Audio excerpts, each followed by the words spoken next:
So the first question I wanted everybody to talk about is, what does Black Lives Matter to you? And I'll start with you, Reginald. So I like to unpack this a little bit. So I think the media, and I think some people even within my own community, African-American community, kind of mixes up the organization with the movement. So I kind of want to talk about the organization, and then I want to talk about the movement. So the organization was started by 3 queer sisters who decided that there needs to be safe spaces for LGBTQ and non-gender conforming African Americans.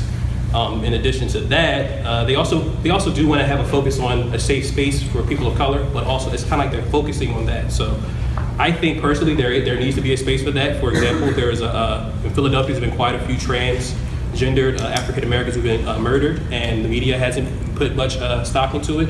The Black community has not put much stock into it, much to my anguish. So I think that they're necessary. But as far as the movement goes, I think the movement itself is a continuation of African Americans since we got here, affirming that our lives matter. I think other groups also deal with discrimination, their lives not mattering as much as what some perceive as the top of the racial stratification, which would be white, straight men lives mattering the most. But we believe that we're at the bottom of the stratification. So if our lives are protected, and we are also kind of put on the same playing field as everyone else, that means that everyone else's lives will matter. One example I will say is if you look at the Warren and Berger kind of anti-revolution of what Warren did with the court, with civil rights. They did a lot of that on the face of the idea of crime in inner cities, and also when it came to the war on drugs. So you can see them strip away at the Terry stop to what has become today. You can see them chip away at Miranda and call it a prophylactic rule when I read that case in criminal procedure this year, I couldn't believe it. I was like, I'm pretty sure if I made that legal leap, I probably would get disbarred for that. You can't say something is a constitutional rule one minute, and just because you think you want to degrade it, you turn it into a prophylactic rule. So when I say prophylactic rule, it's not really considered a civil right. It's not really considered a fundamental right. It's kind of ancillary to it. So I know I'm talking a lot. I think just to close that off, I would say that I think it's necessary. I think the movement itself is just a continuation of what we've been saying forever, and now the cell phones are now corroborating what we've been saying, and even then we're still seeing people are ignoring us. So. Alex. First, I just want to say thank you. I'm actually very, very pleased to be on a panel like this and to be speaking to such a great group of people. So thank you so much for coming to see this discussion. The Black Lives Matter movement, to me, I really feel like it's a continuation of fighting for civil rights. When African Americans were freed, we went through a time of Reconstruction, and then we went through a time of Jim Crow. And each one of these times we have been fighting to try to find our way to being completely equal in this society, in this political system that we call a democracy. And so I feel like this Black Lives Matter movement is just this generation's fight for civil rights. We had to find our place in this whole grand scheme of things. A lot of people say that my generation is actually a little bit farther removed from the Jim Crow laws. We're quite removed from not being able to use the same bathrooms. But in our generation, we see that we are dealing with a certain type of violence, and that's the focus of our generation. That might not necessarily be the only Black issue, but for some reason, social media has highlighted this issue, and that's what we tend to focus on. And so the Black Lives Movement is focusing on how we, as African Americans, find a way to civilly interact with people who are sent to protect us, and also interact with the system that is there to make sure that law is maintained in our country. And so that's what it means to me a little bit, and yes. So there are actually a lot of wonderful suggestions and demands that that the Movement for Black Lives has recently put out in their platform. And they're very straightforward things. They are very clear for those folks who think Black Lives Matter is all over the place. And no. There are very specific things. Demilitarizing the police, understanding that the system of policing came from slave patrols. that's a thing that we need to understand if we're going to understand why the structure is doing what it's doing. It's doing exactly what it was intended to do. So we need to recognize that that is a problem. We need to stop weaponizing bail, that bail is being used to house Black people, brown people, in order to keep folks away from our communities that we're a part of, that we've been a part of, and that other folks who have money, they don't have to deal with that because they can just pay the bail and they can just walk out. But a lot of folks are not able to pay very basic $100 bails, $1,000 bails, and it goes up. That their phone calls cost money, that their ability to just be in the space costs money. It's not okay. That we're talking about how we're policing our communities, that there are wonderful, that there are really important suggestions that really say we should not be using the same policing that we're using at all. That we need to go not just to community policing, right? This notion that if the police just get to know folks, that that's enough. It's not enough. What we really need to do is allow those communities to create their own policing structures, and that it has to come from within the community, and if it doesn't, it's never gonna work because it's never really gonna be for the people.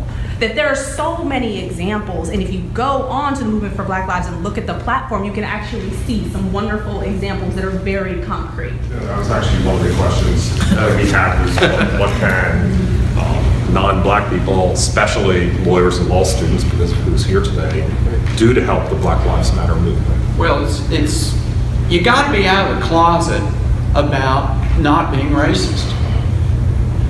I know I don't hear it anymore, anybody that even begins to know me, but there was years that went by, people didn't know who I was or didn't know everything about me, and I would be at a party or with a group or a professional group or wherever, and I would hear the N-word or the Hispanic equivalent or the Asian equivalent or the Jewish equivalent.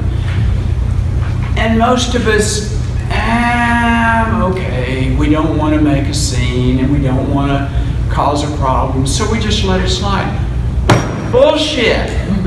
You got to say, no! That is not tolerated.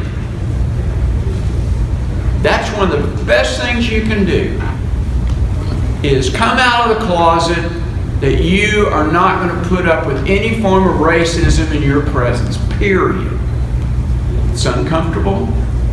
People look at you. Your spouse says, oh shit, there she goes again. But that's what you got to do. That's the only way we're going to stop this, is for the allies. You know, it's like the LGBT community or LGBTIQ, whatever we are. There's no way we're going to make it without our heterosexual allies. There aren't enough of us. Same way with this. Okay? If you're not part of the person of color community, or even if you are, if you're not specifically Black, you've got to speak out and come out of the closet about you're not going to put up with this anymore every time it happens. That's how it stops. Any thoughts? I have all the things. How do you do it?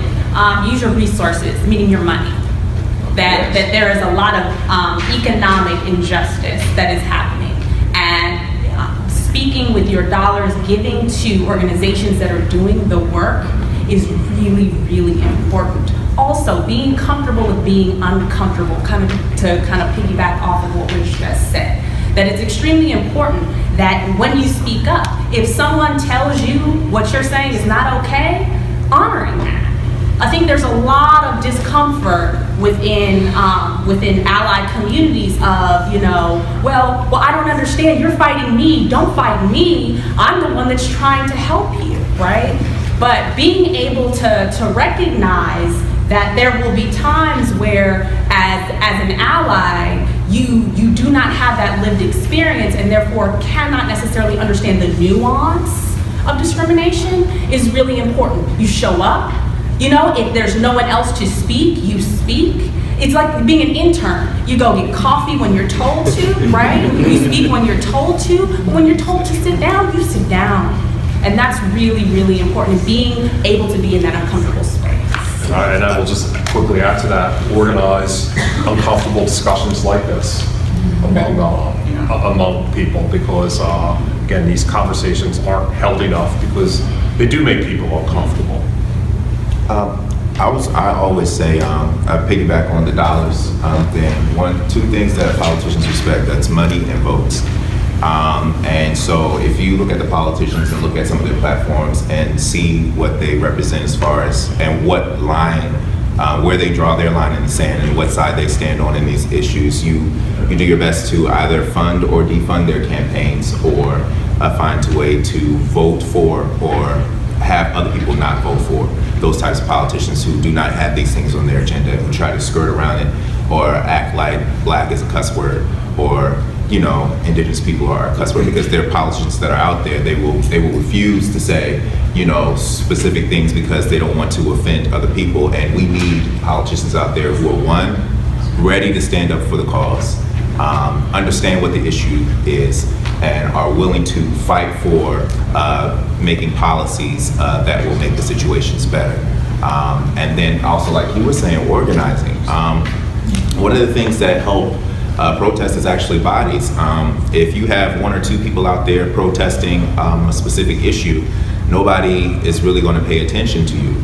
But if you are willing to give yourself over to a situation where you're standing out there protesting and you're volunteering to help, maybe by passing out the buttons or just supporting the things, because I was reading an article the other day and it was saying, well, Black Lives Matter is disorganized.